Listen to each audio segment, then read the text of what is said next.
Very good evening to you. I'm Jenny Kirk. The Prime Minister has spent most of the day visiting Labour's marginal seats in the region. He told supporters that this was not an ordinary election, but a fight for the future. Our political correspondent Andrew Sinclair has been with him.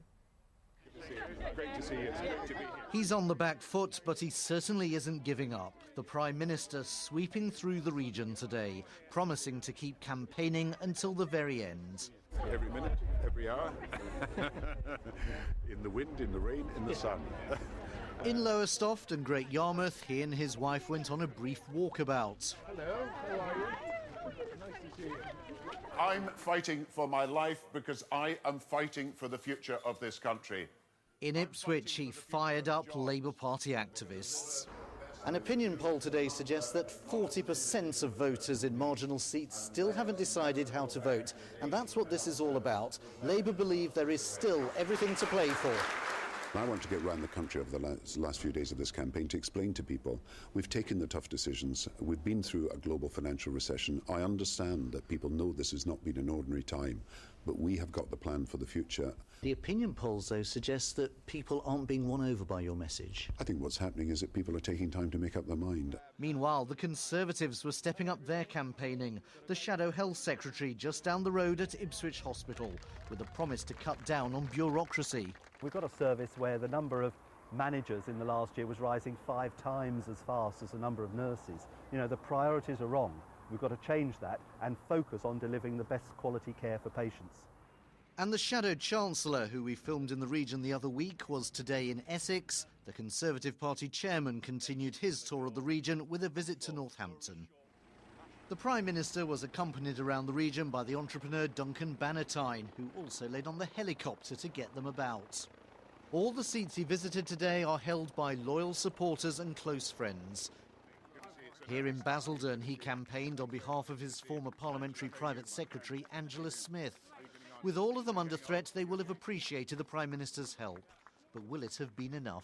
Andrew Sinclair, BBC Look East. Part of a street in Northampton has been sealed off because of an armed siege. Shots were heard coming from Bedford mansions in Derngate. Some neighbours have been told to leave their homes. The police say they're talking to a man in the block who's believed to have an air rifle. Trouble's broken out at Luton Town's football ground this evening as the club failed in their bid for promotion back to the Football League. There was a pitch invasion after the Hatters went down 1-0 to York and missiles were thrown. Luton Town fans tried to attack York City supporters. There have been several arrests. Fellow Blue Square Premier League side Rushden and Diamonds also failed to make the playoffs, going down 2-0 at Oxford. Police investigating a fire which wrecked a house in Harlow at the weekend have released a man they'd been questioning. 18 homes on the Bearcroft estate were evacuated when the fire broke out. 2 neighbouring houses were also badly damaged. The 29-year-old who was arrested has been given police bail. It's being claimed that more than 500 training posts could be lost in the region in the NHS by 2012. Unions say it would be a disaster, but health officials insist they are committed to investing in training. The Telegraph newspaper says that it's seen documents which suggest health authorities across the country are bracing themselves for a major cut in their training budget. In the east of England, it says that could mean the loss of more than 500 clinical training posts, among them trainee nurses, midwives and hospital medics. Yeah, that's fine. Unions have reacted with alarm. They say that with services already overstretched, cuts in training would be nothing short of a disaster. But a spokesman for the NHS in the Eastern region said in a statement, during the year a number of different planning assumptions are considered as part of the normal planning process. No decisions have been made on future training numbers and we do not anticipate that any decisions will be made until the autumn. The spokesman stressed that they're committed to investing in education and learning for the whole of the workforce serving the NHS. Kevin Birch, BBC Look East.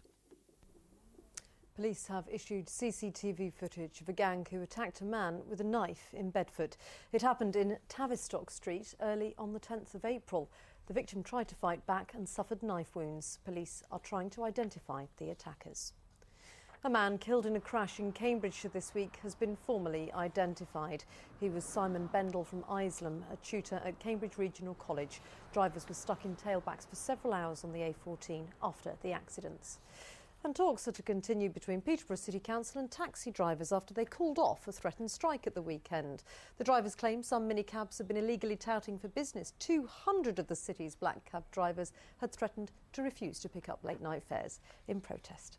Onto the weather then, mainly dry and clear overnight with an isolated shower just possible. Staying quite windy with a low of 3 Celsius and mainly dry and sunny tomorrow with the outside chance of a shower at first in the east. It stays windy though, and there'll be a top temperature of 13 Celsius, 55 Fahrenheit. And this is what it looks like for the rest of the week. I'll be back with more at 10:25. Bye-bye.